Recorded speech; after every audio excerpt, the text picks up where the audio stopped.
up, YouTube? It's your girl DeeDee, and I'm back at it. So I've came across another video of this woman who believes that women should be empowered to be single mothers. That if they want to have, the motherhood experience, if they want to have the childbirth experience, that they should feel empowered to do so. It's not about, the future of the child having stable parents. It's about just go and get that child any way you possibly can because you want to experience motherhood.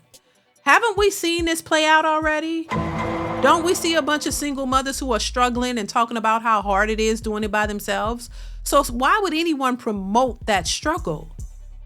But anyway, we're going to get right into the video. Before we do, make sure you are subscribed to the channel if you like the content, share and like the video, and hit that notification bell to be notified when I upload new content. All right, let's get into it. Here we go. I feel like the misogynists are going to eat me up for saying this, but I feel like one of the most empowering things a woman can do is be a single mother. Aside from being child-free and never marrying, and the woman who lives a life of leisure while she's married and still remains child-free, I feel like third place definitely goes to single moms, but society loves to bash women with kids so much that y'all don't want to admit it. There is nothing like a one and done mom or a woman with 2 kids tops who has her own financial income, her own financial freedom, and she's thriving in life still with her autonomy. There's nothing like it. I don't care what y'all say. And don't get me wrong, like I said, I feel like the women who remain child-free and never marry, they are definitely top place. And then second place definitely goes to the women who play the game, still get married, live a life of leisure, and remain child-free. I mean, that's perfect.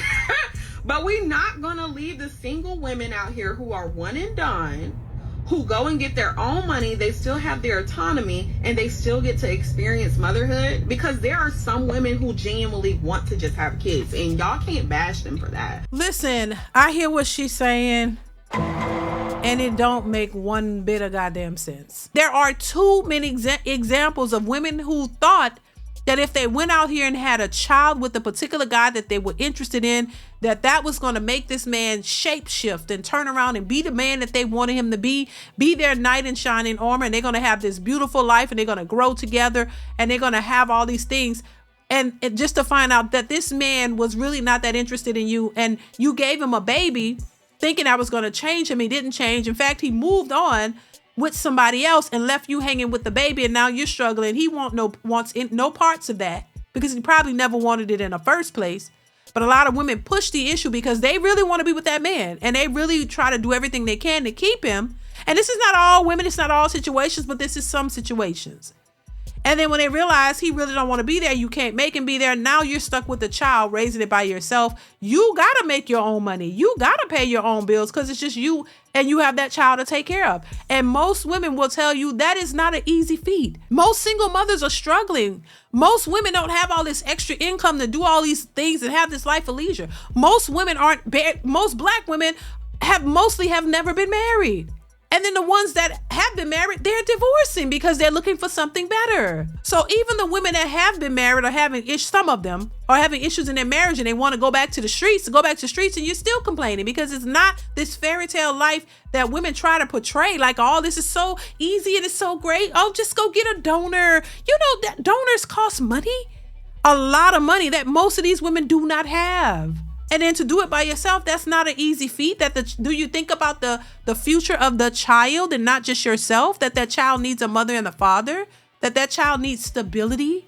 That child needs sensible, stable parents to grow in life? Majority of the children were raised in single mother-led households tend to do poorly. And of course, there are some that make it, and they're not all, but the majority are usually unstable or have some type of psychological mental issues. So why would anyone who cares about their child, only thinking of themselves, put their children in a position to where it's going to possibly negatively affect them? But once again, they're not thinking about the future of the child. They're thinking about themselves, what they want, their autonomy, their happiness, their, everything about them. For us who are mothers and wives, we understand that when we get married, when we have children, it's not about us. It's about the safety of those children. It's about making sure that your kids are good. Women talking about autonomy. When you have children, the focus is not just on you. You have to make sure that everybody else is good. And it's not to say that you just completely let yourself go. No, because you need to make sure that you're in the right headspace and that you are healthy and that you're taken care of as well. That's where your husband comes in. Because you got a good man, he's going to make sure that you're good. He's going to be there for your support and all of that. So that's why husbands are important. A lot of these people are speaking from a position of never being married, don't have any kids, but they have all the answers. The majority of these relationship coaches, dating coaches out here don't have kids and they've never been married. But they have all of the information. And then the women who are married, who've been married for a long time, have kids. Our perspective, oh, you're a pick-me, but we're giving you the real of more than likely what you'll go through when you have a husband and when you have kids and when you're in it. It's hard to speak from a place of not having that experience and then to also, be the authority over it. And people eat that up, but you've never experienced it. So they speak as if it's a fairy tale or, it's some type of honeymoon 24/7, and it's not. So if anything, I think women need to prepare themselves for the real world of marriage and life and be more realistic of what marriage really is and what family really entails, because it's not going to be this fairy tale princess story. You have a baby, pop it up, you just go back to your life of leisure and just throw the kids to whoever. And it's not. That's not realistic. And why would you want to do that? If you want kids, you want a family, don't you want to raise your kids? But once again, women speak like kids are a burden and they're going to be there little forever. No, they grow up. Time moves really fast. But I just think a lot of these modern women look at marriage, relationships, and kids in a different way.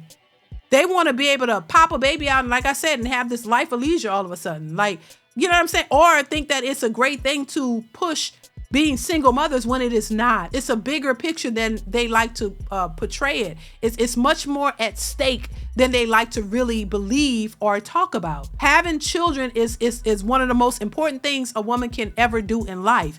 And if you're going to bring children into this world, you have to make sure that you're bringing them into something more stable. That means with two parents in the household. Make sure you meet a man that wants to be a father and that you want to be a mother and you guys are willing to put in the work to do what's necessary to be that to those kids and raise those kids, and then you can pursue whatever you want. But once again, these are people who are speaking from fairy tale land, and then if they ever get into a real relationship or whatever, it's not what they think it is. That's why they walk away, because it's not that fairy tale picture that they had in their minds, and so they think something's wrong with it. And a lot of these women walk away from what could potentially be good men and good relationships because they're thinking of a fairy tale. So I'm gonna leave it here. Listen, y'all, let me know what y'all think in the comments below. Comment, like, subscribe to the channel, chime in. I want to hear your thoughts on this particular video, and I will catch you in the next one. Bye.